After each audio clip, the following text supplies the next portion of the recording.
Today we are loading the XGJ850 Pellet machine. This machine we export to Romania. You can see that 220 kilowatts electric motor pellet machine, the electric control box, and these are the spare parts for our pellet machine.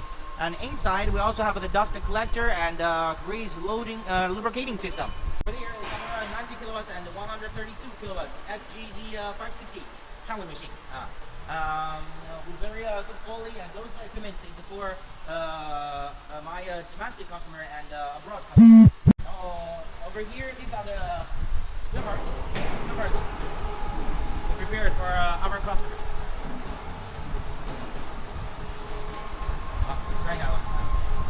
Okay, thank you.